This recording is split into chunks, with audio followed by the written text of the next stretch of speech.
अमानुषपणे मारहाण करणाऱ्या पोलीस अधिकाऱ्यांवरती कायदेशीर गुन्हा दाखल करण्यात यावा या मागणीसाठी दादासाहेब लोखंडे यांचे निवेदन। पंढरपूर येथील पोलीस कस्टडीमध्ये बेकायदेशीरपणे मारहाण करून खून करणाऱ्या पोलीस निरीक्षक व तपास अधिकारी यांच्यावर व इतर दोषींवरती सदोष मनुष्यवधाचा गुन्हा दाखल करण्यात यावा या मागणीसाठी उपविभागीय पोलीस अधिकारी पंढरपूर यांना निवेदन देण्यात आले। सदर याबाबत अशी माहिती की सदरचा मृत्यू हा पोलिसांनी अमानुषपणे केलेल्या मारहाणीमुळे झाला आहे। माझ्या पतीने मला मृत्यूपूर्व सांगितलेले जबाब ग्राह्य धरून संबंधित पोलीस अधिकारी तपास अधिकारी यांच्यावर अट्रॉसिटी तसेच सदोष मनुष्यवधाचा गुन्हा दाखल करून मला न्याय द्यावा ही विनंती।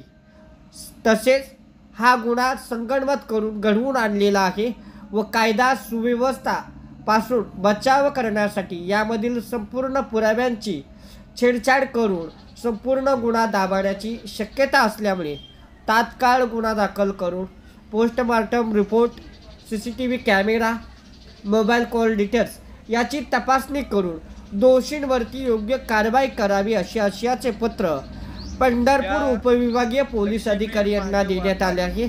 यावेळी ते काय म्हणाले ते पाहूया।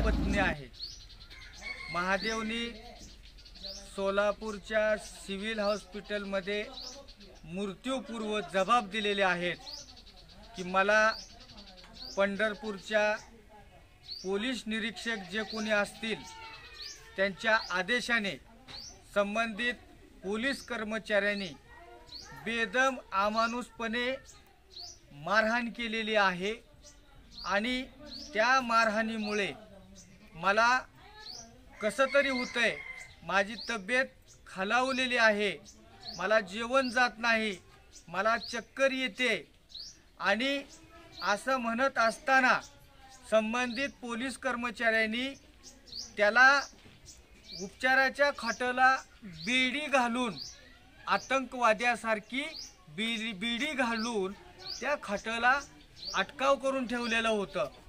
मग स्वतः तो कर्मचारी आला आणि त्यांनी सांगितलं की महादेव तुझी बेडी खोलतोय, तू जरा इकडं तिकडं चाल, तुझी जरा प्रकृती व्यवस्थित होईल।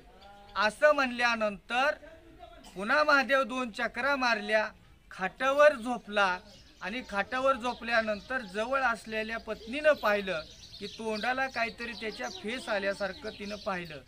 त्यांनी तात्काळ त्या पोलिसांना तिथल्या दवाखान्याच्या कर्मचाऱ्यांना सांगितलं की माझा नवरा कसं तरी करायला लागलाय।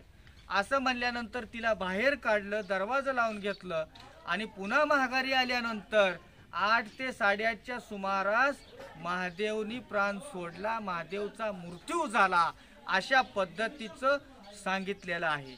तर यामध्ये महादेवने दिलेल्या मृत्यूपूर्व जबाब ग्राह्य धरून या पत्नीला फिर्यादी करून संबंधित पोलीस निरीक्षक असेल, संबंधित तपासी अधिकारी असेल, जो कोणी ठाणे अंमलदार असेल आणि ज्या कोणी नालायक हरामखोर पोलिसांनी महादेवला कस्टडीमध्ये मारहाण केली त्या पोलिसांवर सदोष मनुष्यवधाचा गुन्हा दाखल करावा। त्याचबरोबर त्यांच्यावर अट्रॉसिटी सुद्धा दाखल झाली पाहिजे आणि खुनाचा गुन्हा दाखल करून तात्काळ यांच्यावर अटक झाली पाहिजे आणि हीच मागणी आमची आहे।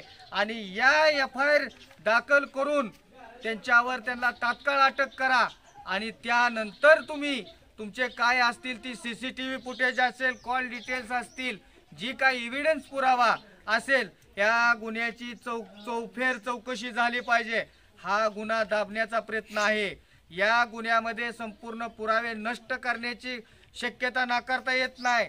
जेवढे पुरावे आहेत ते संबंधित DYSP यांनी तपासून संबंधितावर तात्काळ कारवाई करावी आणि अशा पद्धतीचा अर्ज या माऊलीने आज आम्हाला सांगण्याप्रमाणे आम्ही या ठिकाणी लिहिलेला आहे।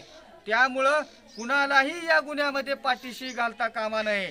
या गुन्ह्यामध्ये त्याच्यावर तो घटनास्थळी नसताना त्याच्यावर खोटा आरोप का केला, त्याला आरोपी का केलं, त्यामध्ये तो घरातील कर्ता पुरुष आहे म्हणून त्याला आधी 1 नंबर आरोपी करायचा, म्हणजे दुसरे आरोपी सुटले नाहीत पाहिजे म्हणून खोट्या गुन्ह्यामध्ये महादेवला आरोपी करण्यात आलं।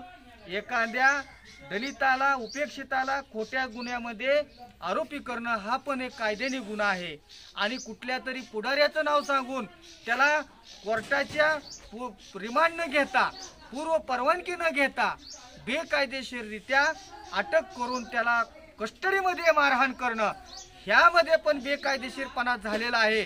कोर्ट कचेरी या कायद्यापासून लपवण्यासाठी यांनी पोलिसांनी बेकायदेशीररित्या बळाचा वापर करून या महादेवला मारण्याचा प्रयत्न केलेला आहे आणि यामध्ये पोलिसांनीच खून केलेला आहे।